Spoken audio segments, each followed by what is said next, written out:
Welcome to Beauty School, the YouTube series, and our first ever video version of unpacking body politics and beauty culture through a feminist lens.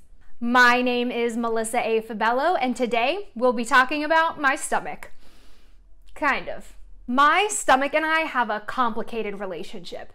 It loves and respects me and does all of the amazing things it's supposed to do. The organ it holds helps me digest food, and my core keeps me from falling down. My stomach, generally speaking, does not fail me, but I sure as hell fail it. I don't really like it very much. I have two little abs instead of an Instagram-worthy core, and my waist, I feel like, doesn't quite curve in enough. Pants give me muffin tops half the time. By the end of the day, I feel bloated. It's just not my favorite part of my body, okay? That struggle is legitimate. I'm a queer woman living in a patriarchal, heteronormative society, and capitalism sure as hell doesn't help. In a fat-phobic diet culture where we're sold the thin ideal as not just a beauty standard, but also proof of our worth, it's normal to feel like you can never be skinny enough, never be pretty enough. That's real. But because body image is such a personal experience, and because most of us struggle to appreciate the body that we move through the world with, it's easy to get stuck in the minutia of our own personal battles, particularly as white, thin, conventionally attractive women. But let's zoom out for a second, because learning to accept our bodies is not and cannot be the focus of body liberation movements. We need to widen the lens of how we talk about body-based oppression.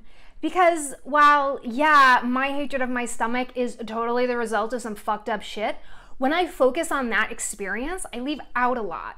Because when I focus on my oppression, I kind of forget about my privilege. And when I forget about my privilege, I leave behind folks who are oppressed in ways that I am not. Body-based oppression is far more complicated and varied a concept than most people who call themselves BOPO allow for. And I'm not just talking about fat, although that might be the first thing that comes to mind. Thin privilege is totally a thing. It's the idea that mainstream clothing sizes, airplane seats, and even the widely used BMI scale were all made to benefit us. And fat stigma absolutely needs to be at the center of the work that we do. And there are other forms of body-based oppression that we often leave out of our work completely. Racial profiling is body-based oppression. Inaccessibility for disabled people is body-based oppression. The astounding rate of murder against trans women is body-based oppression. The way that we obsess about Muslim women's clothing, the prevalence of sexual violence against Native women, the fact that skin lightening creams exist, non-consensual genital reconstruction on intersex infants, xenophobia and immigration bans, the caste system, food deserts in communities of color, all body-based oppression. How many of us, myself included, are regularly talking about these issues through the lens of body liberation? How often are we taking a step back from my stomach will never be on the cover of the Sports Illustrated swimsuit edition? How often do we decenter ourselves and our totally legitimate experiences to make room for arguably more pressing issues outside of ourselves? How often are we sitting our audiences down to be like, okay, y'all, today we are talking about mass incarceration, rather than just referring them to someone else?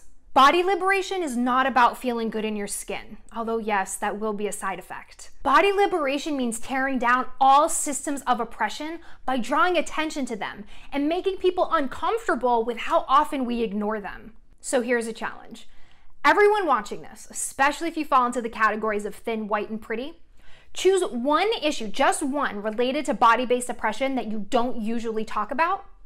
Now post about it. It can be an article, video, or tweet thread by someone with more expertise. It can be a series of infographics that you create with pertinent statistics. Or it could be a personal reflection on why you've never talked about this before. But say something, and let's all try to make it a habit. Tag me at FYAMFabello on Twitter and Instagram when you post so that I can share and learn too.